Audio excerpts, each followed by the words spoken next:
नमस्कार दोस्तों, स्वागत है आप सभी का आपके अपने YouTube channel SK institute Bhopal में। हम आपके लिए लेकर आए हैं कंप्लीट मैथ्स की सीरीज, जिसमें हमारा टॉपिक चल रहा है परसेंटेज के भी कुछ टाइप के क्वेश्चंस हमने कंप्लीट कर लिए हैं। आइए दोस्तों, हम स्टार्ट करते हैं हमारे नेक्स्ट टाइप के क्वेश्चंस। आज के सेशन में हम चुनाव में जो उम्मीदवार रहते हैं उन पर बेस्ड कुछ क्वेश्चंस करेंगे। तो आइए दोस्तों, सॉल्व करते हैं हमारा पहला क्वेश्चन। इसको समझने की कोशिश करते हैं कि ये कैसे सॉल्व होता है। तो आपके सामने दिया हुआ है क्वेश्चन। एक चुनाव में दो उम्मीदवार थे। हारने वाले उम्मीदवार ने 41% मत प्राप्त किए तथा वह 5580 मतों से पराजित हो गया। कुल मतों की संख्या कितनी थी? क्वेश्चन में हमसे पूछा गया है कि एक चुनाव में उम्मीदवार खड़े होते हैं दो, और कुछ वोट डलते हैं, तो वो वोट जो है वो कितने डले, कुल मिलाकर बात ये है। ठीक है दोस्तों, तो हमें नहीं पता कि कुल मतों की संख्या कितनी है, तो कुल मतों की संख्या हम x मान लेंगे।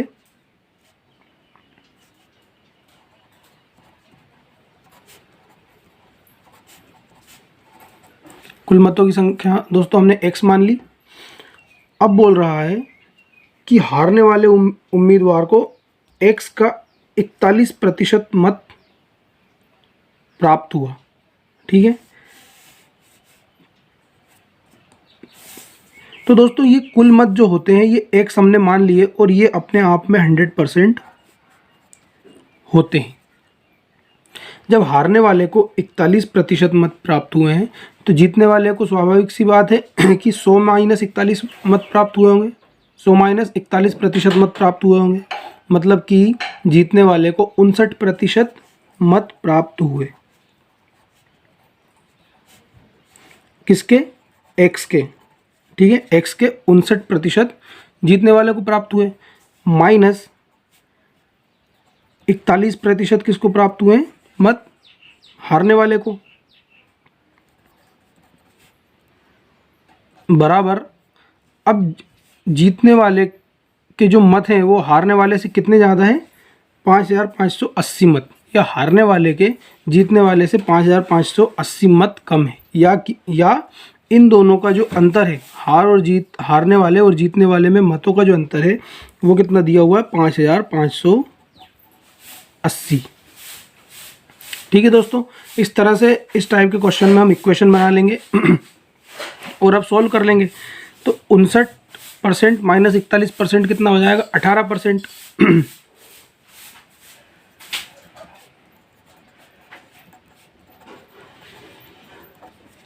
5580।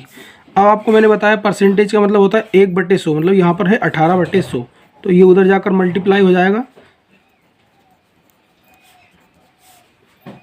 ये /100 है यहाँ पर, परसेंटेज को अगर हटा दें तो 5580 इंटू 100/18। अब यहाँ से काट देंगे, 18 तिया 54, 18 एकम 18 और 0 ये कट जाएगा, तो x बराबर आ जाएगा 31,000, यानी कि मतों की कुल संख्या हो गई 31,000।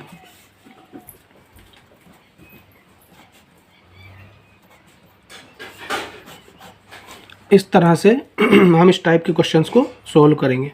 आइए दोस्तों देख लेते हैं हमारा अगला क्वेश्चन, जो भी थोड़ा बहुत इसी टाइप का क्वेश्चन है। ये एक चुनाव में दो उम्मीदवार थे। एक उम्मीदवार ने कुल वैध मतों, दोस्तों क्वेश्चन की लैंग्वेज पे ध्यान देंगे, क्वेश्चन में शब्दों से ही घुमाता है, तो शब्दों को ध्यान देंगे कि वो बोल क्या रहा है, उसके हिसाब से हम चीज़ों को मानेंगे और चीज़ों को सॉल्व करेंगे। ठीक है, उम्मीदवार ने कुल वैध मतों के 55% मत प्राप्त किए तथा 20% मत अवैध घोषित कर दिए गए। यदि कुल मतों की संख्या, यहाँ पर कुल मतों की संख्या दी हुई है 7500, जैसे हमने पिछले क्वेश्चन में माना था कि कुल मत x, तो वो x हमें पहले से यहाँ पर इस क्वेश्चन में दिया हुआ है कि कुल मतों की संख्या 7500 है। तो दूसरे उम्मीदवार ने कुल कितने वैध मत प्राप्त किए? अब दोस्तों हमारे पास जो हमने x माना था, यानी कि कुल मत माने थे पिछले क्वेश्चन में, वो हमारे यहाँ पर दिए हुए हैं। कुल मत कितने हमारे पास?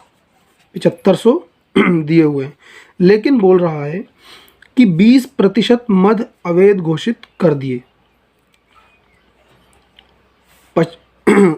एक उम्मीदवार ने 55% मत प्राप्त किए तथा 20% मत अवैध घोषित कर दिए।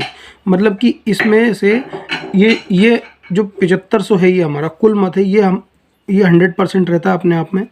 अब इसमें से 20% मत अवैध घोषित कर दिए, तो बचे कितने? 80%। तो या तो हम ऐसे कर सकते हैं इसको कि 7500 का 20% निकालें, फिर उसमें से 7500 में से माइनस कर दे 20%, या दूसरी मेथड है कि 7500 का डायरेक्टली हम 80% निकाल लें। तो यही तो वैध मत होगा। ठीक है, हमें कुल मिलाकर वैध मत निकालने हैं।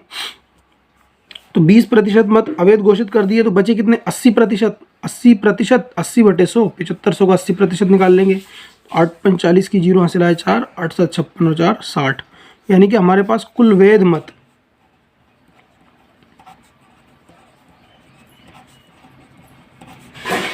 आ गए हैं 6000। मतलब कि जो भी वोट डाले गए हैं उनमें से 20% मत जो है वो अवैध घोषित कर दिए थे, बचे 80%। तो 80% हमने निकाल लिए। 7500 हमारे टोटल मत थे, उसमें से वैध मत कितने हो गए? 6000 हो गए।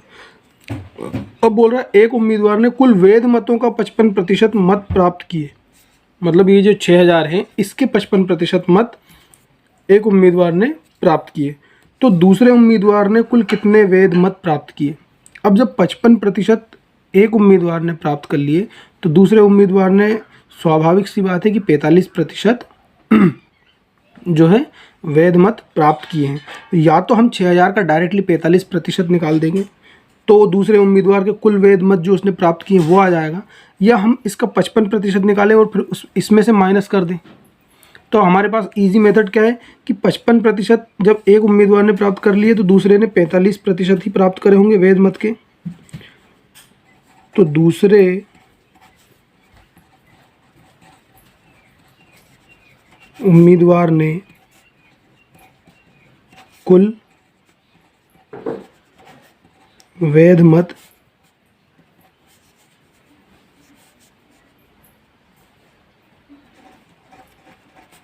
6000 का 45% प्राप्त किए। क्योंकि क्वेश्चन में खुद ही बोल रहा है कि कुल वैध मतों के 55% मत तो एक उम्मीदवार ने प्राप्त कर लिए। अब खाली वैध मतों का 45% हमें निकालना है, क्योंकि दूसरे उम्मीदवार ने कुल कितने वैध मत प्राप्त किए यही हमें निकालना है। तो दूसरे उम्मीदवार ने वैध मतों का 45% जो है मत प्राप्त किए हैं, तो इसका 45% हम निकाल देंगे। 6000 इंटू 45% का मतलब होता है 1/100। तो यहाँ पर 100 कर दिया, 2 जीरो से 2 जीरो कट जाएंगी। इसको सॉल्व कर लेंगे। 6 पंचे 30 का 0 हासिल आया 3, 6 चौके 24 और 3 27 और 1 जीरो पहले से है, यानी कि दूसरे उम्मीदवार ने वैध मतों के कुल वैध मतों के 2700 मत दूसरे उम्मीदवार ने प्राप्त किए। तो दोस्तों इस तरह से क्वेश्चन में कुछ भी पूछ ले, हमें घबराना नहीं है। क्वेश्चन की लैंग्वेज को अच्छे से पढ़ना है और क्वेश्चन में जो दिया गया है उसको अच्छे से आराम से उतारना है, और फिर समझना है कि जो क्या दिया गया है और क्या पूछा गया है, तो उन दोनों के कॉम्बिनेशन से हमें आंसर प्राप्त करना है। इस टाइप के क्वेश्चन कॉमन लॉजिक से ही सोल्व करें मैंने, इसमें कोई अलग से हार्ड एंड फास्ट मेथड नहीं यूज़ करी है, कोई सी बहुत बड़ी मेथड भी यूज़ नहीं करी है, एकदम सिंपल सा लॉजिक यूज़ किया है और उससे आपके आंसर्स आ गए हैं। आप इस टाइप के कम से कम 8 से 10 क्वेश्चन, एक बुक है RS अग्रवाल, वहाँ से उठाइए।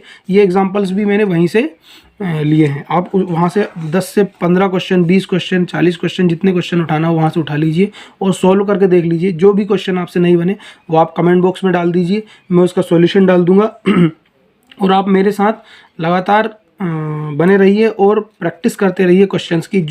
जिस टाइप के क्वेश्चन मैं करवाता हूँ उसी टाइप के क्वेश्चंस आप उठाइए बुक से और उनको एक बार, 2 बार, 3 बार, 4 बार सॉल्व करके देखिए। मैथ्स में क्या है कि जितनी ज़्यादा आप प्रैक्टिस करेंगे उतना ज़्यादा आपका ही फ़ायदा होगा और उतने ही ज़्यादा चांसेस हैं आपके कि मैथ्स आपको बहुत ईजीली समझ में आ जाए। तो दोस्तों आपको अगर ये सीरीज़ पसंद आ रही है तो आप अपने दोस्तों के पास शेयर करिए इसको यूट्यूब पर, और चैनल को लाइक, शेयर और सब्सक्राइब करें। धन्यवाद।